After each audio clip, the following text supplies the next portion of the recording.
하나님 말씀 신약 성경 322쪽입니다. 빌립보서 4장 19절 말씀. 나의 하나님이 그리스도 예수 안에서 영광 가운데 그 풍성한 대로 너희 모든 쓸 것을 채우시리라. 하나님 곧 우리 아버지께서 세세 무궁하도록 영광을 돌릴지어다. 아멘. 20절을 다시 읽겠습니다. 하나님 곧 우리 아버지께 세세 무궁하도록 영광을 돌릴지어다. 아멘. 사도는 빌립보 성도들의 미래가 매우 안전하고도 또 든든하다라고 이렇게 위로를 하고 있습니다.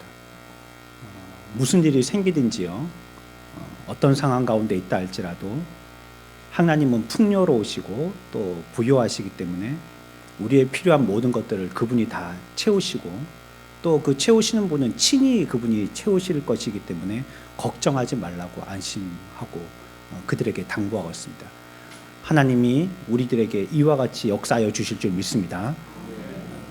우리는 뭘 먹을지 무엇을 입을지 걱정할 필요가 없고요. 또 우리가 어린아이들을 키워봤을 때 그 아이가 울기만 해도 그게 무슨 뜻인지 다 해석이 되잖아요. 이게 기저귀를 갈아달라는 말인지, 찝찝하다고 씻혀달라는 말인지, 아니면 뭐 잠재워달라고 말인지, 배고프다는 소리인지, 엄마는 똑같은 울음의 반응은 전혀 다르게 이해하고 해석하듯이 하나님 또 나보다 나의 필요가 무엇인지, 또 어떻게 채워주셔야지만 하는지를 잘 알고 계신 분이시기 때문에 우리들도 하나님으로부터 체험을 받고 그 풍성한 은혜 가운데 살기를 축원합니다. 사도가 이처럼 확신한 이유가 있습니다. 그 이유가 무엇이냐면 하나님께서 우리들을 구원하실 때 십자가라는 놀라운 일을 역사하셨거든요. 전무후무한 너무나도 큰 그 구원을 위한 일을 행하셨기 때문에, 그렇게 구원한 하나님의 백성인데 하나님이 자기를 죽이면서까지, 자기 아들을 죽이면서까지 구원한 하나님의 백성인데 그 백성들의 필요를 모르겠느냐는 거예요. 자기를 죽이면서까지 구원한 그 영혼들이 무엇이 지금 부족한 건지 그걸 하나님이 모르시겠냐는 말이에요. 하나님은 그걸 다 아시고요, 그것까지도 우리들에게 자기의 몸을 희생하면서 구원을 허락하신 하나님이시기 때문에 우리 그리스도인의 삶을 절대 저버리실 리가 없다는 것입니다. 그래서 우리가 무엇인가 필요할 때마다 우리에게 충만하게 채워주신다라고 우리를 안심시키고 용기를 주시는 것입니다. 오늘 우리가 읽었던 말씀을 보면요, 바울은 19절에서는 처음을 시작할 때 어떻게 시작하냐면 나의 하나님 이렇게 시작하죠. 나의 하나님. 그런데 이런 표현은요 앞에서도 나오거든요. 1장으로 가봐요. 1장 3절입니다. 1장 3절입니다. 같이 읽습니다. 시작.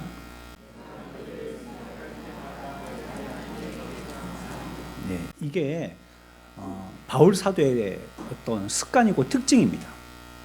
그러니까 하나님을 부를 때 그냥 우리들은 하나님 이렇게 부르기가 쉽지만 바울 사도는 하나님을 부를 때 굳이 뭐라고 부른다고요? 나의 하나님으로 부른다는 거예요. 이게 바울 사도가 가지고 있는 어떤 신앙이면서도요, 하나님을 보는 관점입니다. 여기에는요, 친밀함도 녹아 있고요, 따뜻함도 녹아 있고요, 또 헌신적인 마음도 녹아 있고요, 또 개인적인 체험도 녹아 있습니다.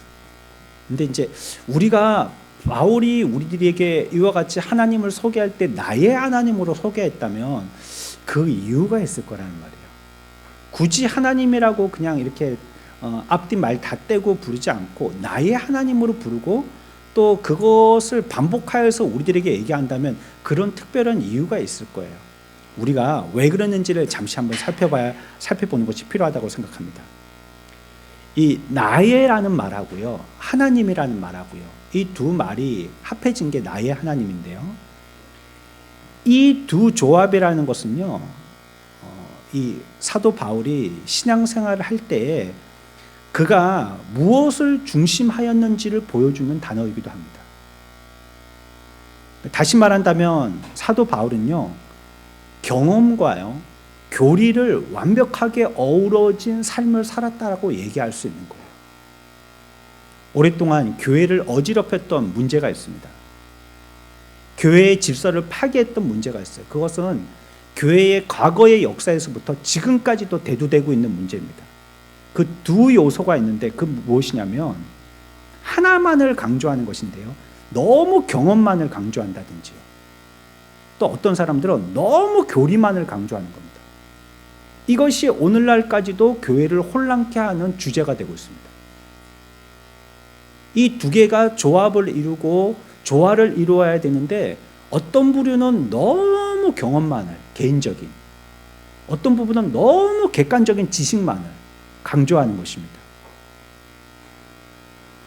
우리들의 문제는 뭐냐면 이 두 요소 중에서 한 부분을 너무 강조한다는 거고요.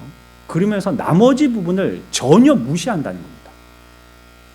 나는 도 아니면 모 편으로 가겠다는 것이죠. 어떤 사람들은요, 교리만을 부각시킵니다. 하나님에 대한 교리와 진리를 잘 알고 거기에다가 온 관심을 기울이는 것입니다.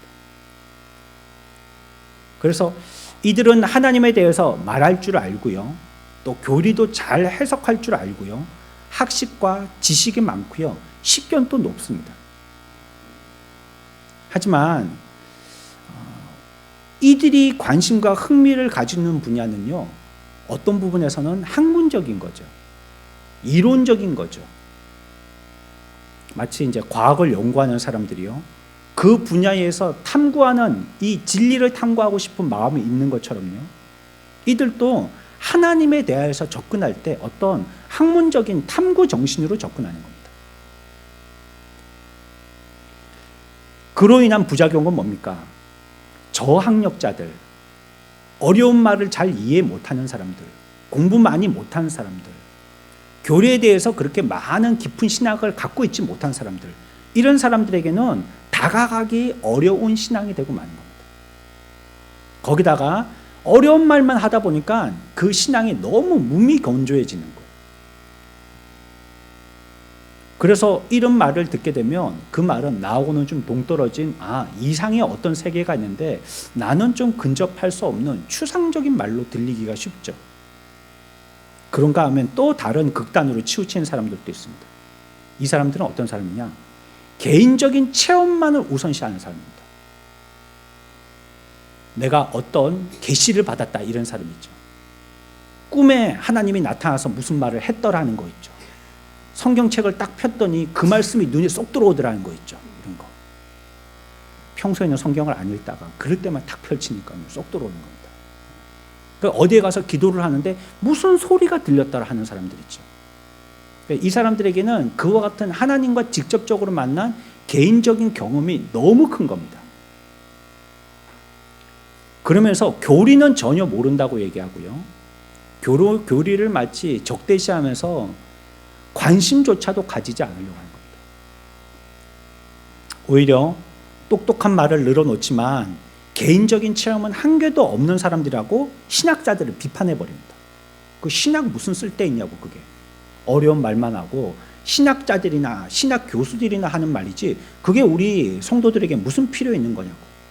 우리는 하나님을 만나야 된다고. 이 말을 자꾸 강조하죠. 그러니까 그러나 이런 사람들의 폐해는, 공통적인 폐해는 뭐냐면 그 강조점이 하나님께 있기보다는 자기에게 있는 수가 많습니다. 내가 어땠다고. 그래서 이분들이 쓰는 단어 중에서 많이 쓰는 단어가 나라는 단어입니다. 나는, 내가. 여러분들, 오늘날은 어느 쪽이 추세인 것 같습니까? 객관적인 체험 쪽으로 가는 게 추세인 것 같습니까? 주관적인 체험 쪽으로 가는 게 추세인 것 같습니까?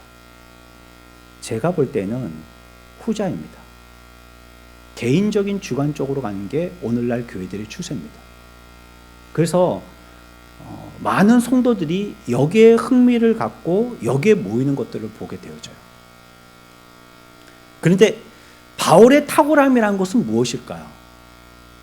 저는 앞에 두 극단을 얘기했지만요, 이걸 극단이라고 설명해서 한쪽이 위험하다는 것을 경고하지만요, 두 가지가 없어서는 안 될 것입니다. 어떤 한 가지만 선택하고 어떤 한 가지를 포기해서는 안 될 거예요. 극단으로 가면 안 된다는 거예요. 근데 바울의 탁월함이라는 것은요, 이 두 가지를 모두 겸비했다는 겁니다. 그것이 표현되어 있는 단어가 뭡니까? 나의 하나님입니다. 하나님은 어떤 하나님이냐? 나의 하나님이라는 거예요. 주관적으로 체험한 나의, 그분은 확실한 하나님이라는 걸 얘기하고 있습니다. 객관적인 지식도 갖췄지만요, 주관적인 지식도 모두 겸비한 것입니다. 진리를 설명할 때 바울처럼 잘 설명하는 사람이 어디 있습니까? 훌륭하게 설명했을 뿐만 아니라 그에게는요, 하나님을 만난 주관적인 지식도 아주 풍부했거든요. 이걸 고루고루 잘 활용하고 섞어서 우리 성도들에게 같이 은혜를 나누도록 한 것, 그 사람이 바로 이 바울이고, 그것이 바울의 특별함입니다. 그래서요, 빌립보 성도들에게 안전을 얘기하고 또 그들이 채워질 것을 이와 같이 자신 있게 얘기할 수 있었던 것도 바로 이런 이유 때문이죠. 그에게는 이 두 가지 지식이 다 있었기 때문이에요. 이 두 가지 경험이 다 있었기 때문이에요. 내가 한쪽으로만 치우쳤다면 그 부분 말고 다른 부분에서는 내가 경험해 보지 못했기 때문에 이렇게 얘기한다는 것이 그냥 자기 의지로, 그냥 자기 체면으로 얘기할 수가 있겠지만, 나는 이것도 체험해봤고 저것도 체험하고 이것도 알고 저것도 알기 때문에 이 부분에 대해서는 나는 흔들림 없이 확실하게 얘기할 수 있으니까 안심하라고 얘기하는 겁니다. 하나님이 그런 분임을 내가 체험해서 얘기하고 알고 얘기하는 거니까 안심하라고 얘기하는 것입니다. 우리들도 나의 하나님이라는 표현을 많이 씁니다. 어느 복음성가에서는 후렴구에 나의 하나님을 계속 반복하는 그런 찬양도 있죠. 그런데 바울은 그냥 이렇게 고백적인 습관으로만 쓰는 것이 아니고요, 우리들에게는 나의 하나님이 우리들에게는 어떤 하나님이 되어지는지까지도 이해하고 그 말을 활용하고 있어요. 19절에서 시작할 때는 하나님을 나의 하나님으로 시작하잖아요. 근데 그 나의 하나님을 바울은요, 우리에게 설명할 때 이런 의도를 가지고 또 다르게 표현하고 설명하고 있습니다. 20절 같이 읽습니다. 시작.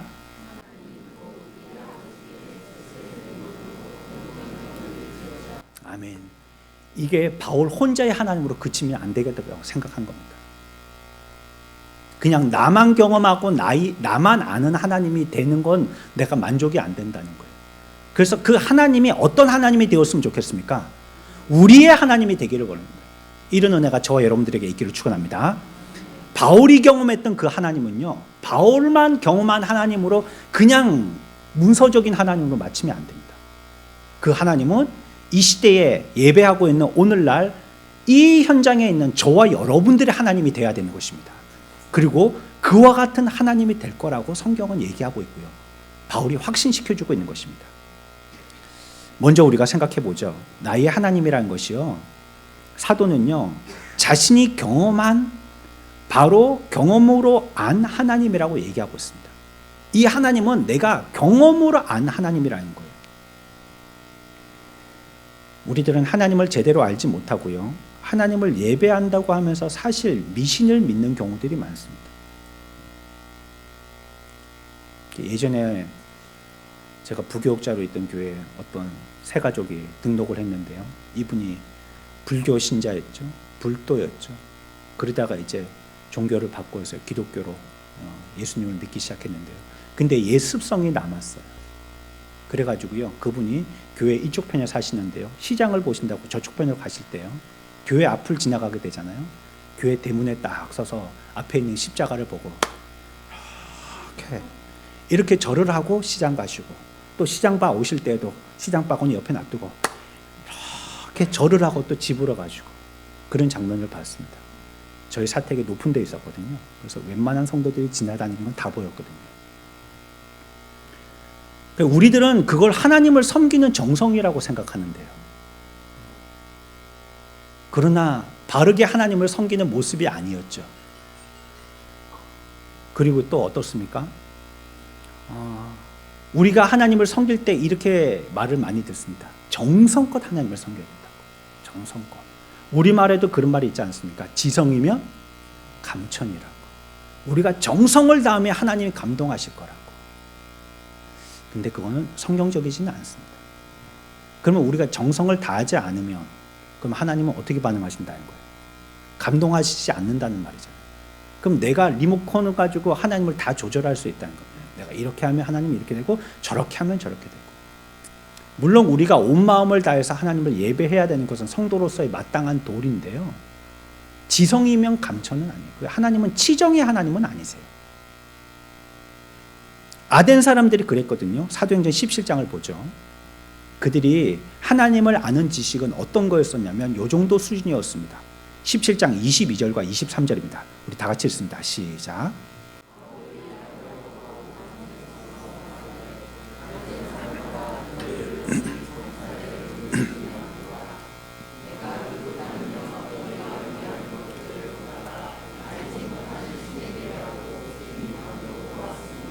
아멘.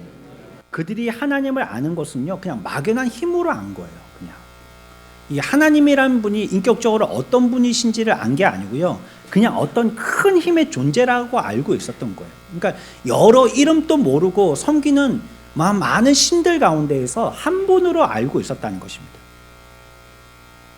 멀리 있는, 그리고 엄청난, 또 두려운 그런 존재, 그러니까 자기의 마음이 그런 마음에서 비롯되어진 하나님을 섬기는데요, 그 하나님은 어쩜 실제 실존하신 하나님이 아니고 내가 있었으면 하는, 내가 그렸던 하나님을 섬기고 있는 거죠.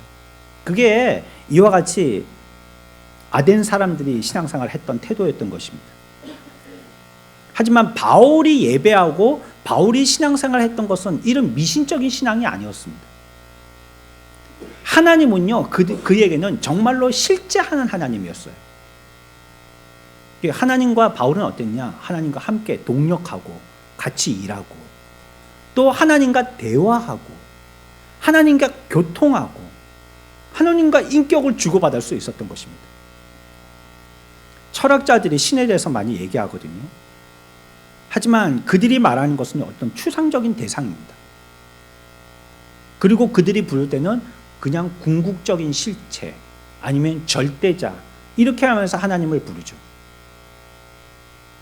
그러면서 우리가 하나님을 나의 하나님이라고 이런 식으로 표현하고 하나님을 섬기면, 그렇게 이야기하는 것은 참 비천한 것이라고 그리스도인들을 치부하고 그들의 우월성을 드러냅니다.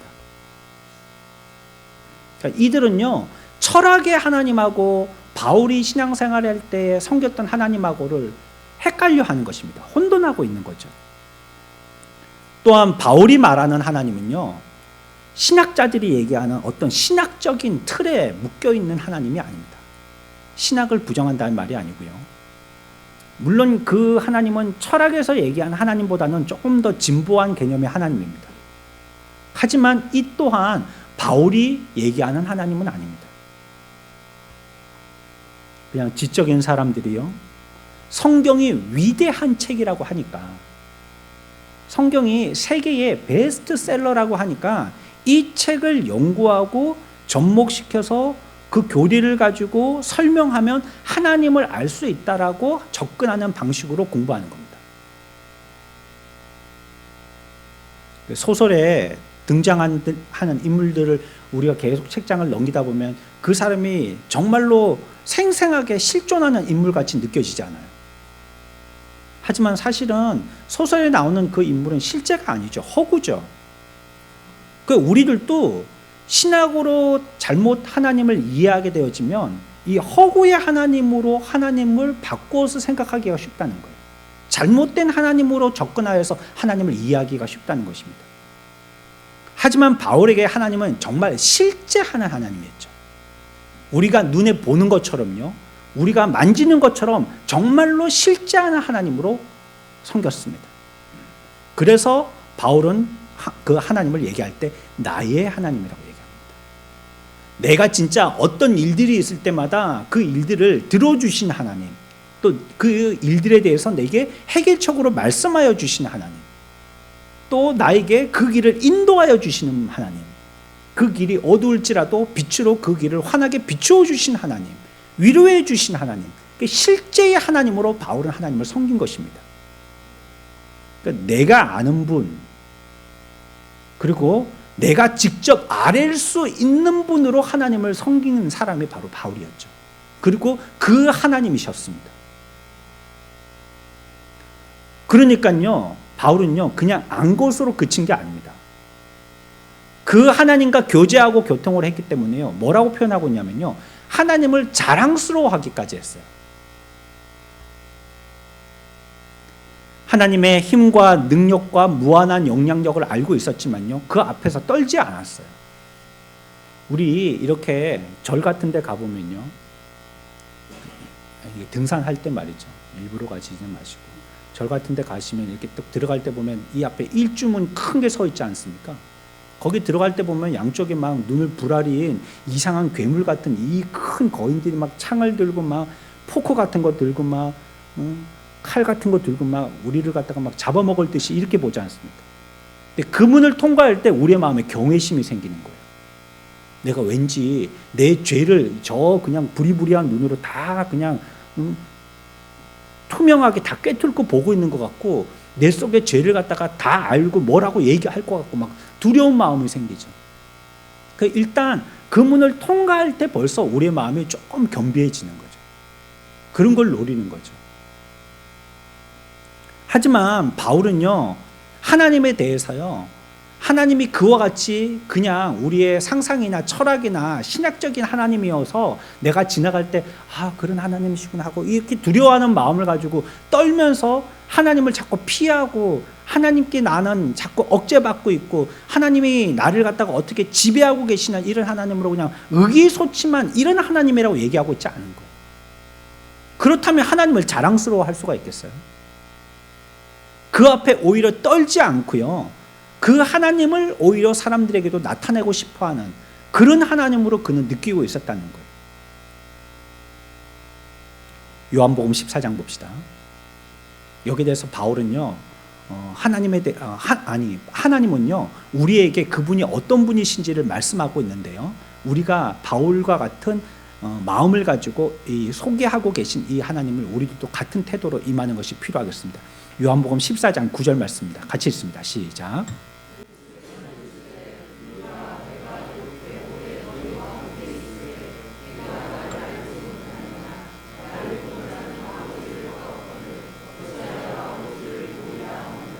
아멘. 예수님께서 빌립에게 설명하시죠. 하나님을 설명하실 때 그냥 하나님이라고 설명하지 않고요, 바울이 나의 하나님이라고 표현한 것처럼 어떤 하나님으로 설명하고 있습니까? 나를 알지 못하느냐, 나를 본 자는 누구를 보았다고요? 어찌하여 무엇을 보이라 하느냐고요? 아버지를 보이라 하느냐고. 하나님을 설명할 때 아버지로 설명하고 있잖아요. 20절에 봅시다. 우리 오늘 본문의 말씀입니다. 하나님 곧 우리 누가요? 아버지께서. 바울과 동일한 고백이죠. 그러니까 하나님을 바울은 아버지로 생각했어요. 하나님을 아버지로 생각했기 때문에 하나님에 대해서 그의 태도는 두렵고 떨리기만 한 하나님이 아니고요, 자랑하고 사랑할 수 있는 하나님이었다는 거예요. 그러니까 자기가 아는 하나님에 대한 그 지식은 그저 지식적이고 그냥 철학적이고 이론적인 지식으로만의 하나님은 아니었다는 겁니다. 실제적인 하나님이었기 때문에 그 하나님께 대해서 내가 자랑하고 사랑할 수도 있는 하나님으로 알았다고 얘기하고 있습니다. 하나님은 예수님의 아버지이시기도 하시고요, 또한 우리의 아버지이시기도 하신 것이죠. 그래서 바울은 하나님을 사랑할 수 있다는 겁니다. 저와 여러분, 하나님을 사랑할 수 있습니다. 우리가 또한 하나님이 우리를 사랑하십니다. 어떨 때는 내가 외로워서 이게 정말 나 혼자 있는 거다, 이게 아무도 내 편 없다, 나를 도와줄 사람도 없고, 내가 같이 살고 있는 이 남자도 무슨 편이에요? 남편입니다. 내 편이 아니고 다 남의 편이고 내 편은 없고 나 혼자만 있는 것 같고 아무도 이해해 주는 사람도 없고, 내 속에 있는 얘기를 해주고 싶어도 이 얘기를 이해하지 못할 것 같으니까 얘기를 하지도 않고 답답해서 미칠 지경이죠. 그러나 그러한 가운데 있어도 요셉과 같은 억울함을 당하여서 억울한 누명을 쓰고 억울한 깊은 감옥 속에서 어두운 그늘 가운데 있다 할지라도 우리 하나님은 우리를 사랑하시고 우리를 지켜보시는 줄 믿습니다. 하나님을 우리는 그때에도 섬기고 사랑할 수가 있는 것입니다. 그분을 인격체로 섬기고 사랑할 수가 있는 것입니다. 그래서 성경은 그런 하나님에 대해서 지식으로만 알지 마라. 이론으로만 알지 마라. 그냥 절대 신이 있다는 추상적인 개념으로만 알지 마라. 하나님은 실제한다. 그래서 우리의 인격으로 그분을 사랑할 수 있다. 연인들이 서로를 사랑하듯이 하나님을 우리는 사랑할 수 있다. 그래서 하나님을 어떻게 하라고 하냐면 하나님을 사랑하라라고 얘기합니다. 신명기 6장 5절입니다. 같이 읽습니다. 시작. 내 하나님은 여호와를 사랑하라라고 얘기합니다. 알아라. 지식적으로 지식을 자꾸 쌓아가라. 이해해라. 아니면 그 철학에 대해서 논리적으로 해석해라. 이렇게 얘기하지 않아요. 하나님을 어떻게 하라는 거예요? 사랑하라는 겁니다. 그분은 사랑할 수 있는 하나님이니까요. 그분을 사랑하라 하면요, 우리는 사랑할 수 있습니다. 근데 그 사랑의 기원은 어떻게 돼요? 어디에서부터 시작된 거냐면 그분이 우리를 먼저 사랑하셨기 때문이에요. 내가 그분을 사랑할 수 있는 방법도 사랑도 없던 사랑의 때에는 우리의 그릇은 완전히 빈 깡통, 저 바닥까지 아무것도 없는, 전혀 우리들에겐 그 근저가 없는 자들이었었는데 그분이 우리들에게 사랑의 호수로 그냥 사랑을 쏟아부어 넣어주셨기 때문에 이제 그 사랑 가지고 사랑할 수 있는 겁니다. 하나님을 사랑하는 것도 그런 사랑으로 할 수 있는 거죠. 우리가 형제를 사랑하는 것도 그 사랑으로 사랑하고, 또 우리의 자녀들을 사랑할 수 있는 것도 그 사랑으로 사랑하고, 그 사랑이 어디까지 사랑하도록 미치게 되냐면 원수까지 사랑하도록 미치게 된다는 거예요. 왜냐하면 내 사랑이 아니고요, 공급받은 하나님의 사랑이기 때문이라는 거예요. 사랑하라는 겁니다. 옆에 분 보시고요. 뭐라고 해야 되겠습니까? 시작.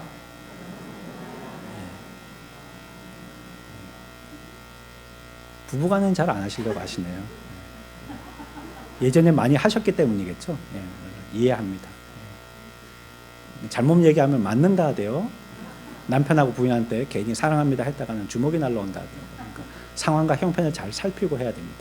또 이전에 많이 하셨으니까요. 이제 말 안 해도 우리가 모르나 뭐 이렇게 하시는데, 그래도 안 하는 것보다는 하는 게 좋겠죠. 그 사랑 또 어떤 사랑으로 하는 거예요? 그 우리가 인간적으로 한 그 옛날에 그런 사랑이죠. 연애 시절에 막 불같은 용광로 같은 그런 사랑이 아니고요. 이제는 좀 더 차원이 높여진 성숙되고 깊은 사랑입니다. 하나님이 우리들을 사랑하여 주신 사랑, 우리에게 자기의 아들을 죽이시면서까지 사랑하신 사랑, 우리를 이 땅에 있는 동안에 절대 놓지 아니하시고 의의 면류관을 바라보고 천국에 이끄시는 그 사랑, 세미한 음성으로 말씀하시고 우리가 위기와 환난 가운데 처했을 때도 끊임없이 우리를 지지하시고 기다려주시는 사랑, 그 사랑으로 사랑하라고 얘기하고 계신 것입니다. 우리들은 하나님을 사랑하는지 자꾸 물어봐야 됩니다. 이거는 나의 신앙이면서도 나의 신학입니다. 내가 하나님을 정말로 사랑하는가? 하나님을 모르는 사람은 하나님을 사랑할 수 없죠. 모르는 사람은 어떻게 사랑하겠어요? 이해해 보세요. 생각해 보세요. 그거 어떻게 되겠습니까? 모르는데 그 사람은 어떻게 사랑해요? 알아야지 사랑하죠. 그 안다면 내가 그걸 지식적으로만 알아도 사랑할 수는 없습니다. 지식은 이해하고 아는 거죠. 사랑할 수는 없어요. 정말로 그게 인격이 돼야지 사랑할 수가 있는 겁니다. 아니면 우리가 하나님을 사랑하지 않고요, 그냥 하나님을 감독자로 생각한다든지, 아니면 내가 도망치고 싶은데 도망칠 수 없는 우리의 지배자로 생각한다든지, 아니면 내가 앞길을 가려고 할 때 내 마음대로 살지 못하도록 하는 방해자로 생각하는지, 바울과 같이 하나님을 이면과 저면으로 특별히 하나님을 아는 체험적인 신앙에 이르는 저와 여러분들의 삶들이 되시길 축원합니다. 또 한 가지 나의 하나님이라는 건 뭘 얘기한다고요? 바울이 교리적으로 하나님을 안 것입니다. 그분은 유일한 하나님이시고 살아계신 참 하나님이신 걸 안 것입니다. 아덴 사람들에게 설명할 때도 그런 거예요. 그러니까 하나님은 금으로나 은으로 만든 그런 신전에 계시지 아니하고 사람에게 의존하는 그런 신이 아니시다. 여기에 갇혀 계신 분이 아니시다는 걸 얘기합니다. 그게 뭐 십자가를 달고 있으면 그 십자가에 매달려 계신 하나님이 아니시다. 십자가가 있으면 하나님이 계시고 십자가가 없으면 하나님이 없고 그런 게 아니시다. 하나님은 영원한 창조주시고 만물을 보존하시고 영원부터 영원까지 계시는 하나님이시다라고 얘기하고 있는 것입니다. 이분이 바로 나의 하나님입니다. 저와 여러분들이 믿고 있는 하나님입니다. 철학자들이 생각하는 절대자가 아니고요. 그 하나님은 유일하신 하나님이시고요. 그리고 살아계신 하나님이시고요. 또 창조하신 하나님이시기 때문에 그런 의미에서 철학자들이 얘기하는 절대자가 아니고 우리에게 인격에서 나오는 고백의 절대자의 하나님이신 거예요. 그러니까 우리가 믿고 싶은 우리의 상상으로 그려놓은 그런 탱화 같은 하나님이 아니시란 말이에요. 그런 상상의 하나님이 아니신 실제의 하나님이시다라고 우리들을 일깨워주는 것입니다. 그래 바울이 얘기하는 것은 내가 말하는 하나님은 이와 같이 살아계신 하나님이시다. 인격적인 하나님이시다. 만물을 창조하시고 보존하실 뿐만이 아니고 지금 또 지배하고 통치하시는 하나님이시다 라고 얘기하고 있습니다. 히브리 13장 5절입니다. 같이 읽읍시다. 히브리서 13장 5절입니다. 시작.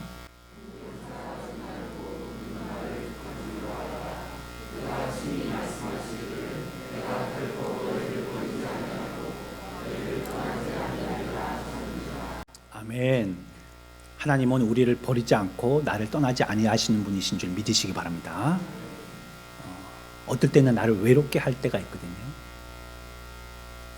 가만히 냅둘 때가 있어요.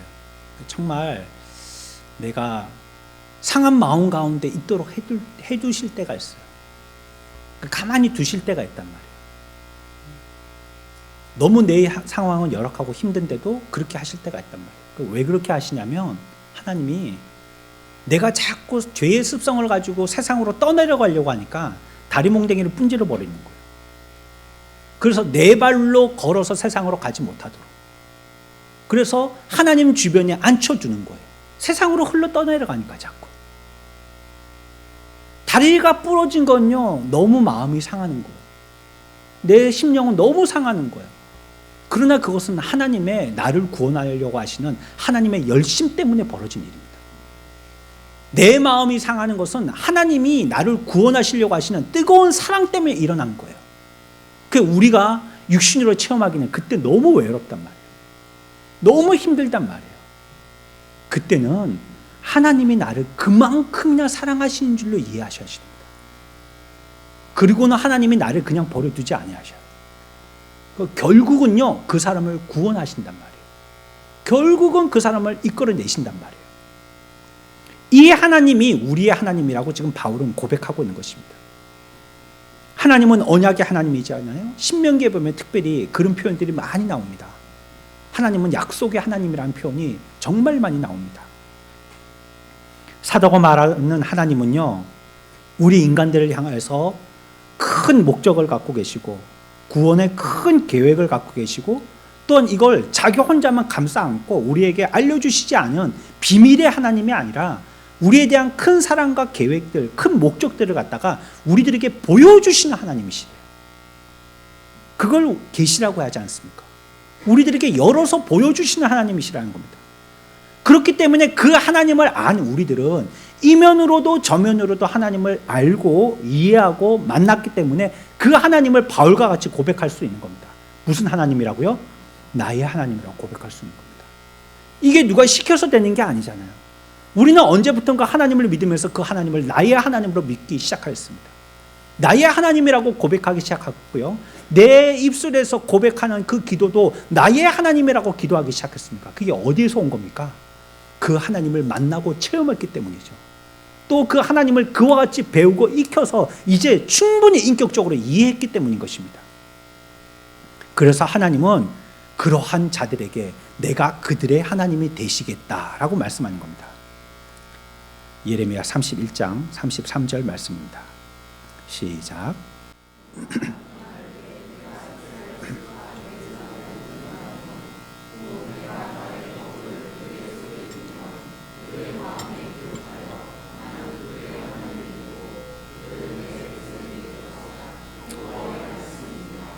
아멘.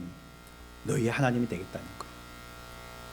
이스라엘 집과 맺은 언약은 이렇다. 내가 약속한다. 성경도 뭡니까 이게? 한마디로 얘기하면 약속이죠. 앞에 있는 약속은 무슨 약속이라 합니까? 구약. 뒤에 있는 약속은 무슨 약속이라 합니까? 신약. 그래서 이게 성경이 된 게 아닙니까? 성경은 약속의 말씀이에요. 하나님이 우리들에게도 약속하여 주신 것입니다. 너희들이 그냥 그렇게 잘 살다 보면 어쩌어쩌 그래 되는 수가 있다, 이게 아니고요, 분명하게 약속하여 주신 것입니다. 하나님의 말씀으로 인치시고 확실하게 약속하여 주신 것이죠. 그래서 언약하였다 이렇게 얘기합니다. 언약했다. 내가 언약했다. 그 언약은 어떻게 표현되어졌냐면 나의 법을 그들을 속에 두고 그들의 마음에 또 어떻게 했어요? 기록하고. 그냥 지나가고 없애버리는 게 아니라는 거예요. 그냥 말한 것 같지만 그것이 그 법을 우리의 마음에 두어서요 기록했다라고 얘기하고 있습니다. 하나님은 아브라함과 이 언약을 맺으시고요, 그리스도가 올 때까지 계속 확인시켜 주십니다. 하나님은 언약의 하나님이야. 하나님은 약속했다 하면 절대 그 약속을 변개시키지 아니하는 하나님이야. 그 약속은 옛날 약속이라고 희미한 게 아니고 이제 올수록 더욱더 확실해지는 약속이야. 이게 자꾸 얘기해 주시는 것입니다. 그래서 신약에 이르면요, 이제 바울이 이 똑같은 예레미야서에서 얘기했던 이 부분에 대해서 자세하게 설명해 주거든요.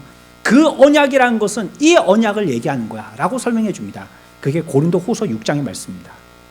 어떻게 바울은 예레미야서에서 얘기했던 아브라함과 맺은 언약을 해설해 주고 있는지 같이 살펴봅시다. 고린도 후서 6장 16절입니다. 시작.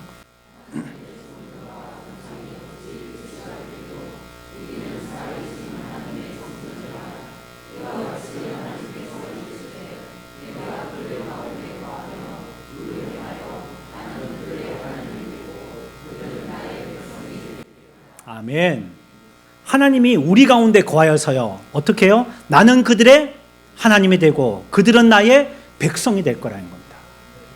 이전에 그렇게 새기고 마음에 기록했던 그것은 확실하게 하나님이 이제 우리의 몸을 성전으로 여겨서요 우리 가운데 거하셔서 이제는 들어가지도 나가지도 아니하는 완전한 주인으로서 우리와 함께하여 주시는 하나님이 되실 거라고 얘기하고 있습니다.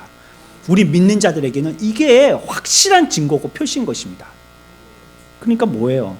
너희는 내 소유니까 다른 인간을 대하는 방식과 같이 다르게 대하겠다는 거야. 하나님이 이제 너는 내 거야. 이제 내가 그 속에 있어서 너의 주인 노릇할 거야. 너는 나의 백성이 되는 거야 라고 말씀을 분명하게 하고 계신 것입니다.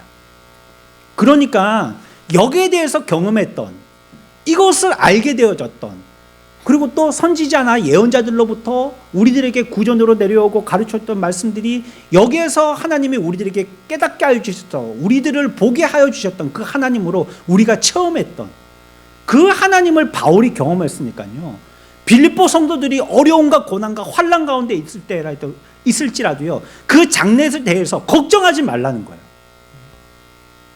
걱정하지 말라는 거예요. 어른들이 자녀들을 보고 공부 열심히 해라, 공부 열심히 해라. 이쯤 어려운 거 안다. 엄마 아빠도 다 네 같은 시절 지냈다. 네가 뭐 MZ인지 YZ인지 뭐든지 간에 다 지난 거다. 우리도 다 해본 거다. 그래 이래 힘들고 어렵지만 그래 공부 열심히 해라. 옛날 우리 할머니가 하신 말씀이, 우리 어머니가 하신 말씀입니다. 네 그리 공부 안 하다가는 나중에 후회하면서 네 머리 쥐 뜯는다. 공부 열심히 해라. 지금 와서 생각해 보니까 그 말이 맞아요. 쥐 뜯고 싶은데요 이제 자꾸 뽑히는 게 걱정이죠. 머리 감을 때마다. 우리는 다 경험해 봤으니까 아는 거 아닙니까? 예전에 이들이 이렇게 힘들게 막 달 보고 가서 별 보고 들어오는 이런 공부를 한 거 우리들도 다 해봤지 않습니까? 그리고 치열하게 사셨잖아요. 우리 어르신들 자기의 몸 건사 안 하고 자녀들 어떻게든지 교육을 통하여서 이 아이들을 출세시키려고 엄마 아빠는 허리가 꼬부라지도록 호미 들고 삽 들고 밭에서 일하지만 그게 일자 무식쟁이라서 글씨도 쓸 줄 모르지만 너희들은 공부해야 된다. 배워야 된다. 계속 그러셨지 않습니까? 그러니까 우리가 그걸 터득하고 깨닫게 된 것입니다. 우리가 알게 된 것이기 때문에 자녀들을 얘기한 것이죠. 바울이 그런 겁니다. 지금 바울이. 근데 다 알게 됐다. 이제 뭐 물론 하나님처럼 온전하게 됐다는 뜻은 아니지만요. 경험해봤다. 하나님에 대해서 이해하게 되어졌다. 믿게 되어졌다. 하나님이 내게 계시하게 되어졌다. 그러니 빌립보 성도들아 염려하지 말라. 빌립보 성도들아 걱정하지 말라라고 얘기하고 있습니다. 지금 오늘날 그 하나님이 저와 여러분들의 하나님입니다. 그러니 우리들에게도 당부하시는 말씀입니다. 담대해라. 걱정하지 말아라. 우리의 하나님은 초상하에 갇혀 계신 분이나 이 책 속에 숨어 계신 하나님이 아니시다. 살아 계신 하나님이시다. 우리에게 이와 같이 약속을 두툼하게 하신 그 약속 그대로 지키신 하나님이시다. 떨지 마라. 겁낼 필요 없다. 내가 다 경험해 봤는데 하나님은 결국 우리의 구원을 위해서 살리시더라. 죽이시지 않더라. 바울이 경험하고 빌립보 성도들에게 얘기한 것입니다.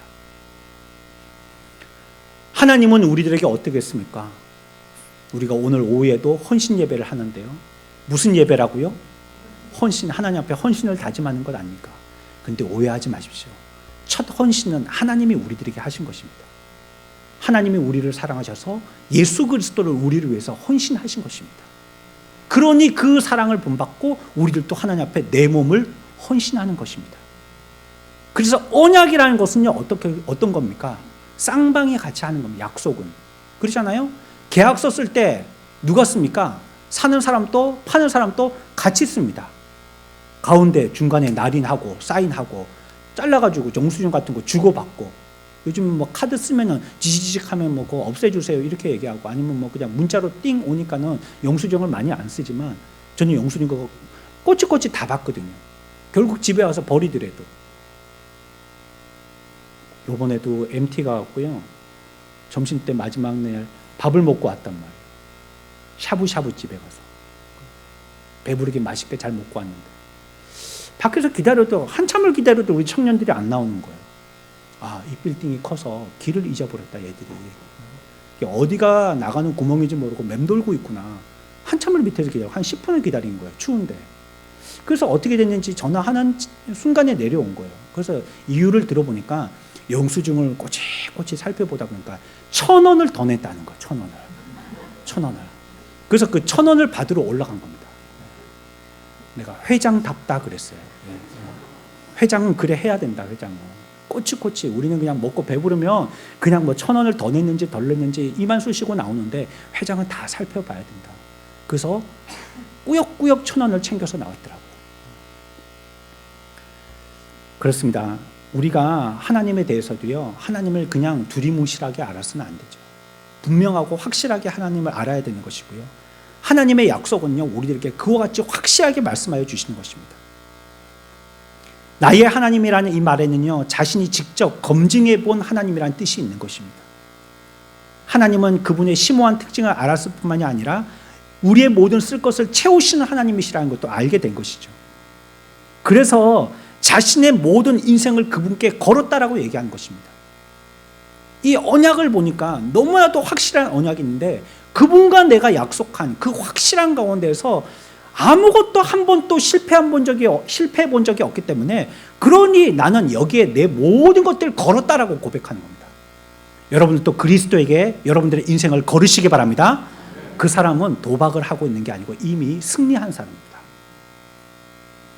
다른 이들을 위해서 그렇게 복음을 전한 바울이었지만요, 숱한 사역을 하면서 고생했지만 바울이 재판받을 때 주변에 예수님과 같이 아무도 돕는 사람이 없었습니다. 그런데 바울은 그때 뭐라고 고백했냐면 이와 같이 고백했어요. 디모데후서 4장 18절입니다. 같이 봅시다. 시작.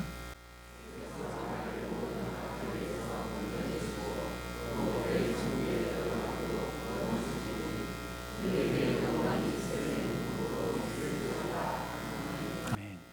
주께서 나의 모든 악한 길에서 나를 어떻게 하셨다고요? 건지셨다는.